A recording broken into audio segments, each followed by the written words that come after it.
Welcome back to our attendees. Our next speaker, Mr. James Grabert, Director of Mitigation Division, Acting Director, Communication and Engagement Division at the United Nations Framework Convention on Climate Change. Speaking on today's topic, Journey to COP26, Raising Ambition for World Energy Transition. Over to you, James. Thank you, Your Excellencies, distinguished panelists, delegates, ladies and gentlemen. It is my pleasure to join you virtually at this event today, and I am James Grabert, as you've heard, Director of the Mitigation Division at the UNFCCC Secretariat. Firstly, let me thank the organizers of the MENA Energy Meet under the patronage of the Ministry of Energy and Minerals, Sultanate of Oman, for bringing us all together to discuss most critically energy and climate change issues. Indeed, we are in the middle of one of the most significant movements of our times, global efforts to limit greenhouse gas emissions and move towards greener, cleaner, and more sustainable economies and societies in an unprecedented scale and pace. We all know that the countries have agreed under the Paris Agreement to preserve a livable climate and to limit climate change-related damages. At the very least, we must be carbon neutral by 2050. There is no alternative. This is an imperative. Also, with countries having different circumstances, resources, and abilities, under the Paris Agreement, it was collectively decided that each would determine their own climate pledges, known as the nationally determined contributions. Every 5 years, countries are expected to revise their indices, raising ambition towards realizing the universal agreement. Thus, the NDC enhancement is an indispensable tool for realizing the Paris Agreement. Raising ambition by strengthening mitigation and adaptation targets, improving NDC quality through more reliable baseline data, and strengthening underlying processes like stakeholder consultations, and all are examples of how countries are enhancing their indices. So through 2020 and 2021, several positive trends have emerged: growing momentum towards net zero emissions, increasing emphasis on adaptation, more women and youth at the table are some of the changes we've seen. However, we know that the current levels of NDC's ambition do not put us on the path. In fact, the current trajectory will see us overshooting the temperature goal by at least double. So what is science telling us? IPCC 1.5 report finds that limiting global warming to 1.5 degrees Celsius would require rapid and far-reaching transitions in land, energy, industry, buildings, transport, and cities. Global emissions would need to fall by about 45% from 2010 levels by 2030, reaching net zero around 2050. The number of countries and the number of corporates that have pledged to achieve this net zero emissions has grown rapidly over the last year and now covers nearly 3/4 of global emissions. This is a huge step forward. However, most pledges are not yet underpinned by near-term policies and measures. Therefore, much work lies ahead for us to realize forward-looking policies that can accelerate the transition, mitigate the uncertainties, and ensure the maximum benefits of energy transition. Entailed are additional investments into efficiency, renewables, end-use electrification, power grids, hydrogen, and innovations in the range of $4.4 trillion annually. It is high but feasible, and it equals 5% of global GDP in 2019. The IEA and ARENA reports find that the benefits far outweigh the cost of these investments. According to the IPCC, about 2/3 of global greenhouse gas emissions consist of CO2 from fossil fuel combustion for energy and industrial processes. The IPCC states that 1.5 pathway needs rapid and profound upscaling of renewable energy supply. Notably, renewable energy generation is the most frequently communicated mitigation measure in the NDCs.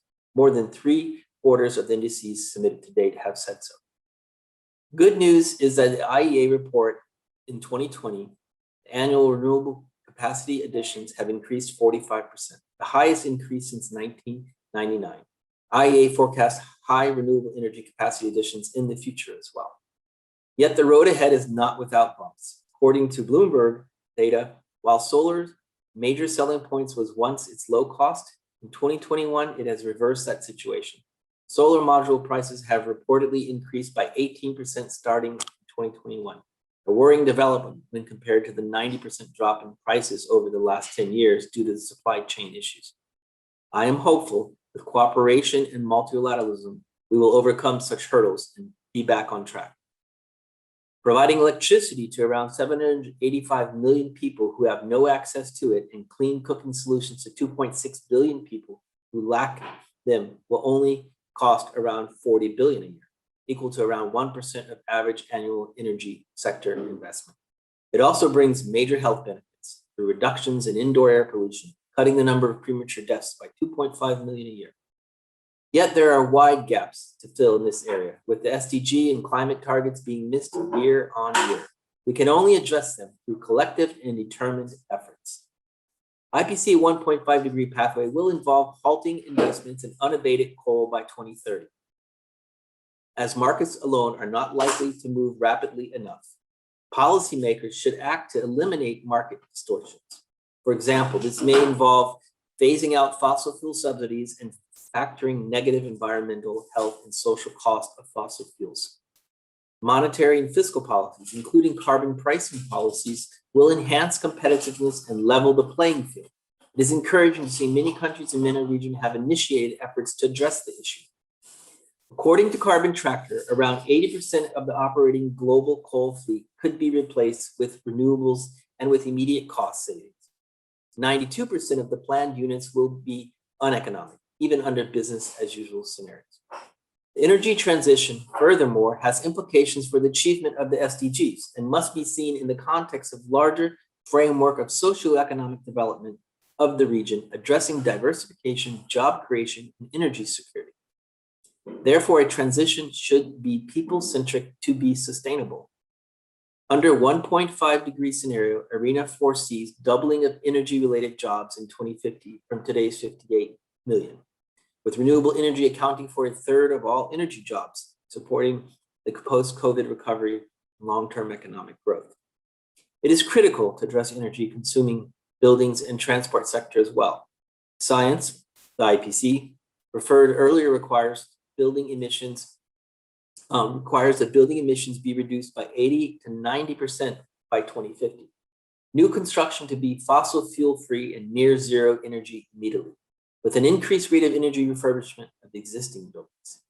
Also, the IEA estimates that air-conditioned energy performance could be improved by more than 50% by 2030 alone, to reduce investment and running costs by $3 trillion between now and 2050. Today's air conditions are only half as efficient as they could be. About 45% of global emissions today are linked to extraction in manufacturing industries and lifestyle choices, applying circular economy principles and practices in just 5 key areas: cement, aluminum, steel, plastics, and food. This can eliminate almost half of the remaining emissions from the production of goods by 2050. An unprecedented range of mobility options are now available as well in cities, including multiple reinforcing trends in mobility and land use planning. The key to reducing emissions through these trends is to ensure that all residents have access to a variety of attractive, affordable, low carbon mobility options. Initiatives to encourage walking and cycling within cities, as well as targeted enhancement of mass transit, such as BRTs and MRTs, are some to mention. In addition, cities are accelerating emission reductions by enabling uptake of next generation vehicles, which take advantage of new electric, shared, connected, and autonomous technologies, and by optimizing freight transport and delivery.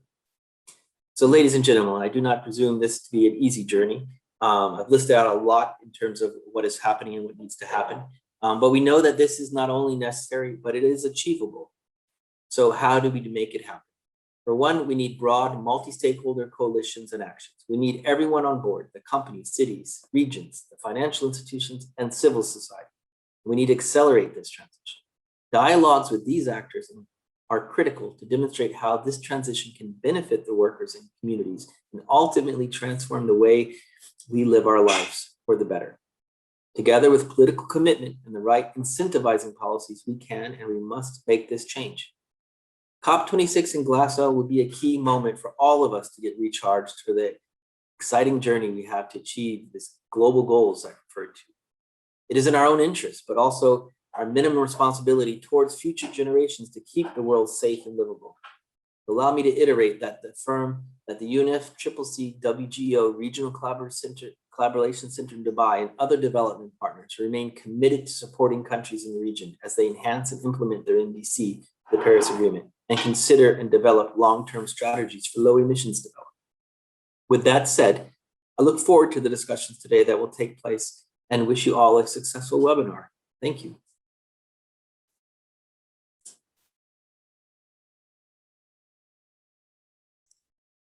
Thank you, James, for your speech and presentation.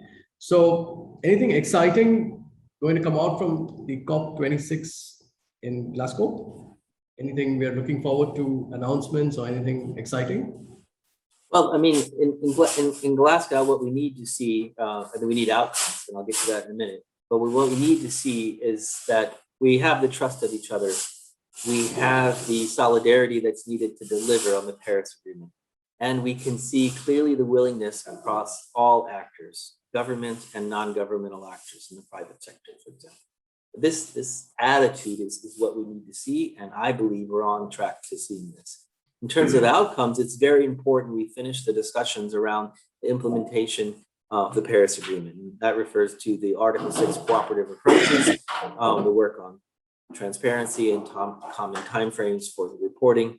So we need these actions to take place, and we're expecting these outcomes to be taken by governments.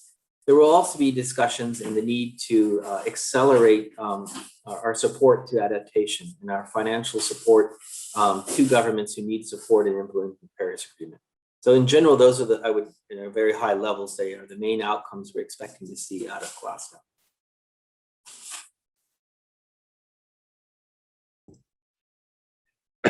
Sorry, I just got a little cough. Thank you, James, for your time, and hope to meet you in person next year. Thank you.